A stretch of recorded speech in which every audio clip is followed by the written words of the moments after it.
এই জিনিসটা বোঝার চেষ্টা করেন, ভেরি ইম্পর্ট্যান্ট। নিখুঁত, ফ্ললেস, এই আইডিয়াটা কতটা কঠিন ও অবাস্তব একটা আইডিয়া একবার চিন্তা করেন। মানুষ কেন নিখুঁত জিনিস তৈরি করেছে, কেন মানুষ ফেইথফুল রিপ্রেজেন্টেশনে গিয়েছে? It's a bloody difficult thing to achieve. কোনো প্রয়োজন তো নাই।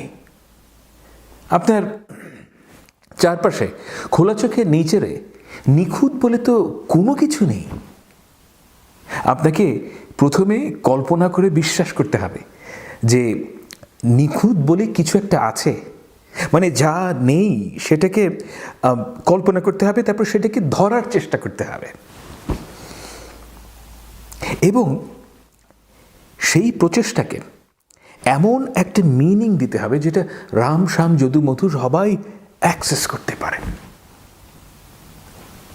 ঠিক এখানে এই কারণে idea of god is so important. কারণ খোদাকে নিখুঁত মনে করলে কেবল তখনই আপনি তার মতো হওয়ার চেষ্টা করবেন এবং এই চেষ্টার একটা মানে দিতে পারবেন। ট্রান্সেন্ডেন্টাল মেটাফিজিক্স না থাকলে আপনি কিভাবে এই আরবিট্রারি ভ্যালুটা তৈরি করবেন? আজকের দিনে মার্কেট ইকোনমি নিখুঁত হওয়ার একটা ভ্যালু তৈরি করতে পারে, বাজার দর আর কি। সেই সফিস্টিকেশন আধুনিক পৃথিবীতে আছে, কিন্তু একটা সময়ে কিন্তু এটা ছিল না। প্রকৃতিতেও নিখুঁত বলে কিছু নেই। তো আপনি কেন ফ্ললেস একটা জিনিস বানাবেন যেটার কোনো প্র্যাকটিক্যাল ইমপ্লিকেশন নাই? ফ্রান্সের শাটু ক্যাথিড্রালটা একবার দেখবেন, গুগল করেন। এই ক্যাথিড্রালটা বানানো হয় 12th সেঞ্চুরিতে, যখন ফ্রান্স কোনো মোটেও বড় লোক দেশ ছিল না। It is just unbelievably breathtakingly beautiful. আপনি কোনো মেটেরিয়াল কন্ডিশনের ব্যাখ্যা দিয়ে আমাকে বোঝাতে পারবেন না why it was built to the perfection। কেন এই ক্যাথিড্রালের মিস্ত্রিরা এইরকম ঠান্ডার মধ্যে বছরের পর বছর খেয়ে না খেয়ে এইরকম নিখুঁত একটা স্ট্রাকচার বানিয়েছিল? কোনো দরকার তো নাই। কারণ পারস্যুট অফ পারফেকশন তাদের কাছে ইবাদত ছিল। প্রিন্স অ্যালবার্ট মিউজিয়ামে 15th সেঞ্চুরির একটা ইজিপশিয়ান মেম্বার আছে, লন্ডনে গেলে অবশ্যই দেখে আসবেন। পাশের ঘরেই আমাদের ঢাকায় মুসলিমও আছে। You really need to believe it, see it to believe it. তো এই মেম্বারের কাঠের কাজ আর আইভারির কাজ দেখলে আপনি বাকরুদ্ধ হয়ে যাবেন। ইট ইজ জাস্ট আনবিলিভেবল। এই মেম্বারের তো এত সুন্দর হওয়ার কোনো প্রয়োজন নাই। শুক্রবারের জুম্মার খুতবা ছাড়া এটা তো তেমন কোনো ব্যবহারও ছিল না মনে হয়। তো কেন মানুষ এই পারফেকশন খুঁজেছিল? কারণ মানুষ খোদাকে ফ্ললেস মনে করে নিজের মধ্যে এই গুণের রিপ্রেজেন্টেশন দেখতে চেয়েছিল।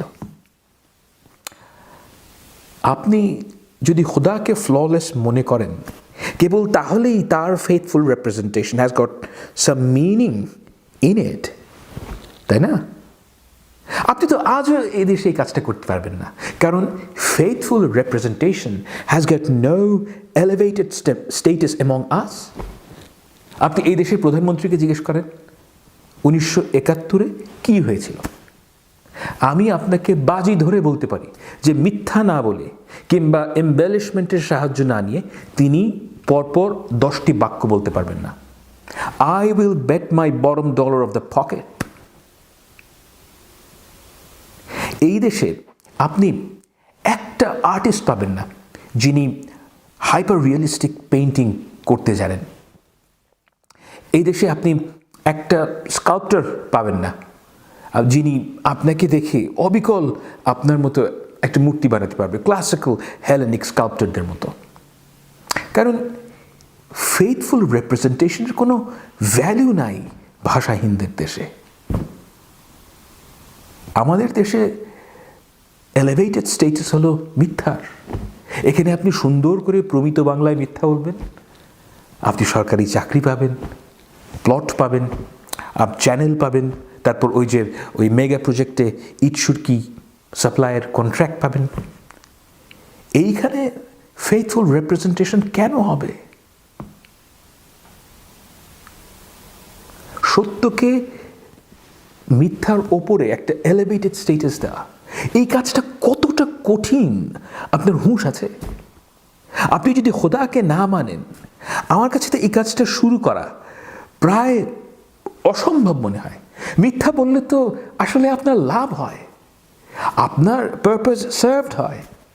তো কেন একটা সমাজের অধিপতিরা মিথ্যার ওপরে সত্যকে জায়গা দেবে? কেন আপনি বলবেন না যে 1952 সালে টয়লেট থেকে চিরকুট ছুরি দিয়ে শেখ মুজিব ভাষা আন্দোলন শুরু করেছিলেন? আজকের পৃথিবীতে এই সময় পিয়ার রিভিউ জার্নালের মতন কন্ট্রোলড কমিউনিকেশন আর নাই, যেখানে ছাপানোর আগে প্রতিটা বাক্য মিনিমাম 2 জন এক্সপার্ট ইন্ডিপেন্ডেন্টলি রিভিউ করেন এবং অ্যাননিমাসলি। Brilliant system. এত চেক অ্যান্ড ব্যালেন্সের পরেও ড্রাগ ডেভেলপমেন্ট রিসার্চের প্রায় 50% জার্নাল আর্টিকেলের পরীক্ষা রিপ্রোডিউস করা যায় না। যারা রিপোর্ট করে তারাই পারে না। এটা একটা ফ্যাক্ট। কথাটা বললাম এই জন্য যে ফেইথফুল ট্রান্সমিশন এবং ফেইথফুল রিপ্রেজেন্টেশন কোনো সহজ কাজ না।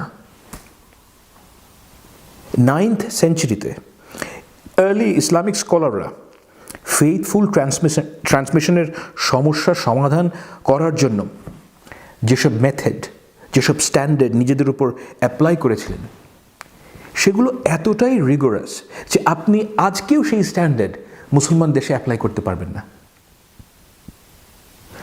সত্যের এই যে এলিভেটেড স্টেটাস, এটা সব সমাজে মোটেও ডেভেলপ করতো না। ক্লিয়ারলি এটা বাংলার দেশে করে নাই। এটা যে কত আশ্চর্য একটা ঘটনা, এবং এটা ঘটার যে অবভিয়াস কোনো ব্যাখ্যা নাই। খুব খুব কম মানুষ সেটা বোঝে। শুধু আর্ট না, লিগাল সিস্টেম, এস্থেটিক্স, সমাজতত্ত্ব, জুরিসপ্রুডেন্স, সব জায়গায় এই আইডিয়া স্পিল ওভার করেছে। তার সুফল এই পৃথিবী প্রতিদিন ভোগ করে, কিন্তু আমরা পারি না। কেন পারি না? কারণ আমরা আমাদের ট্রান্সেন্ডেন্টাল মেটাফিজিক্সকে এক্সপ্লোর করতে পারি নাই।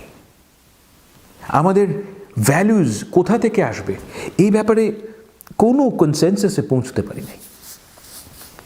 এই দেশের বিখ্যাত ও প্রথিতযশা চুদির ভাইরা শুধু চাটুকারিতার ভ্যালু তৈরি করেছে। হে পিতা করতে করতে তারা ফানাফি হাসিনা হয়ে যায়। But you really need to believe that something lies beyond these scoundrels. এমন কিছু একটা আছে যার মূল্য গুলশানের 10 কাঠা জমির চাইতে বেশি। And you have to strive for that excellence. You have to believe in it.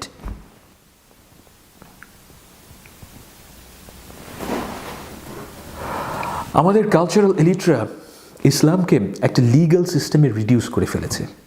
তারা সমাজের সবচেয়ে বড় বেকুবদের ক্ষতি করার সম্ভাবনা দিয়ে ইসলামকে ডিফাইন করেন। আর অন্যদিকে আছে আমাদের সময়ের কল্পনাশক্তিহীন সালাফি লিটারালিস্ট, যারা দিনরাত 24 ঘন্টা রেগে আছেন এবং বাকি সবাইকে ক্যান্সেল করবেন ফিতনা আর আকিদার দোহাই দিয়ে।